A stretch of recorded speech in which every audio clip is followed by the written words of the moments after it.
Okay இப்போ selfie எடுக்கிறதுக்கு ஒரு ஆக்ரோஷ நிலையில இருந்து அவங்க கொஞ்சம் காம் பண்ணி வச்சாங்க. ஸோ நீங்க கோவப்படுறாங்க, குழந்தைங்க வந்து வராங்க, கொஞ்ச நேரம் சைலண்டா இருக்கணும். எல்லாம் கீழே அவங்க செல்ஃபி எடுக்க போறாங்க. அந்த செல்ஃபி மட்டும் என்ஜாய் பண்ணணும். சரிங்களா? பேரிகேட் நிற்கலாம். யாரெல்லாம் போய் எடுக்கிறீங்களோ கீழே கூட செல்ஃபி எடுத்துங்க. ஆனா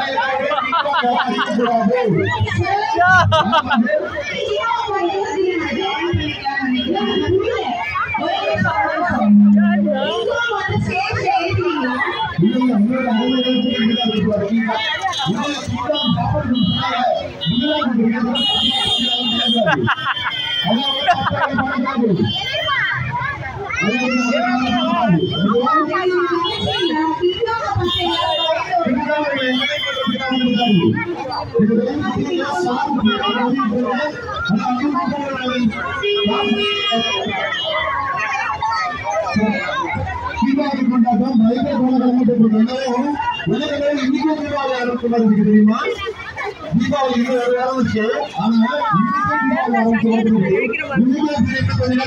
பயிர் சோழ ஸ்டார்ட் பண்ண போறோம். 7 மணிக்கெல்லாம் பயிர் சோழ ஆரம்பிச்சிருது. கண்டிப்பா போயிடுவோம். அதுக்கு நடுவில் இருக்கு என்ன பண்ண போறோம்? பயிர் சோழ 7 மணிக்கு ஆரம்பிச்சிருது.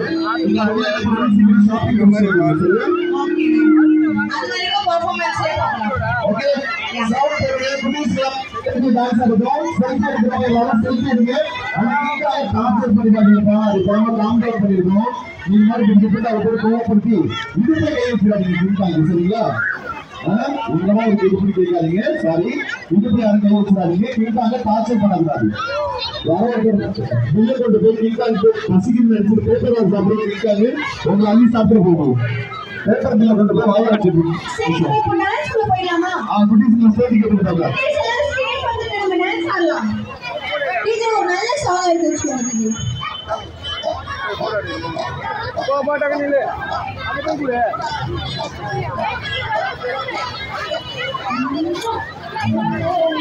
அருண்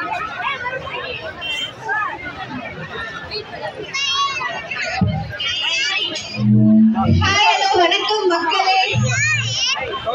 சோ நம்ம ரேவதி ஸ்டோர்ஸ் வந்து தீபாவளி செலிப்ரேஷன் வந்து ஆரம்பிச்சிருச்சு. வந்து பாண்டா, இன்னைக்கு வந்து கோரி. அப்போ நான் வந்து அந்த கோரியா நினைச்சிட்டேன். தெரியாத இருக்கே. இல்ல இல்ல இல்ல இல்ல இல்ல கீழே அதெல்லாம் யாரும் கலாய்க்க கூடாது. நாம வந்து கலாய்க்கிறதுக்கு ஆதரவு பண்ணி வச்சிருக்கோம். சரி, இப்ப நம்ம என்ன பண்ண போறோம் திவ்யா? இன்னைக்கு வந்து நிறைய கேம்ஸ் ஃபன்ஸ் ஆக்டிவிட்டிஸ் இருக்கு. ஓகே, நேத்து ஒரு விஷயம் பண்ணோம். நேத்து என்ன பண்ணோம்? நேத்து யார் வந்தாங்க? நேத்து பாண்டா வந்தாங்க. பாண்டா இல்லையது பாண்டா. பாண்டா வந்தாங்க. தமிழ் மணலி போட மாறி. சோ கீழே இவ்வளவு குட்டீஸ் இருக்கீங்களா? எல்லாரும் மேல வந்தீங்கன்னா சேர்ந்து நம்ம எல்லாமே ஜாலியா ஒரு டான்ஸ் ஆடுவோம். ரேவதி ஸ்டோர்ஸ் பாத்தீங்கன்னா நமக்காக வந்து நிறைய ஆஃபர்ஸ் கொடுத்துட்டு இருக்காங்க. கரெக்டா? இன்னைக்கு ஏதாச்சும் ஆஃபர்ஸ் இருக்கா?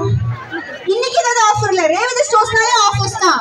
சூப்பர். ஓகே, 1000 ரூபாய்க்கு மேல, ஐம் சாரி 1000 ரூபாய்னா இங்க யாருக்கும் தெரியாது. 1000 ரூபீஸ்க்கு மேல நீங்க வாங்குனீங்க அப்படின்னா எந்த பொருள் வாங்கினாலுமே நான் 1000 ரூபாய் யாருக்கும் தெரியும். ஃபர்ஸ்ட் நான் டீசென்ட்டா சொன்னேன். அப்ப நான் சொல்லும்போது என்ன சொல்றாங்க? தமிழ்ல பேசுற ஒருத்தர் என்ன கலாஸ்டர். ஓகே அது புரியாது நான் சொல்றது. அதனால வந்து 1000 ரூபாய்க்கு மேல் 1000 ரூபீஸ்க்கு மேல் நீங்க வந்து எந்த பர்ச்சேஸ் பண்ணாலுமே ரேவதி ஸ்டோர்ஸ் வந்து உங்களுக்கு யூஸ்ஃபுல்லான ஒரு சில திங்ஸ் கொடுத்துட்டு இருக்காங்க. 1 லட்சம் ரூபாய் வரைக்குமே நீங்க என்ன வாங்கினாலுமே உங்களுக்கு வந்து கிஃப்ட்ஸ் இருக்கு. எக்ஸப்ட் தேர்ட் ஃப்ளோர்ல வந்துட்டு கிராசரிஸ் இருக்கு, ஸ்டேஷனரி இருக்கு. 1000 ரூபாய்க்கு மளிகை சாமான் வாங்கிட்டு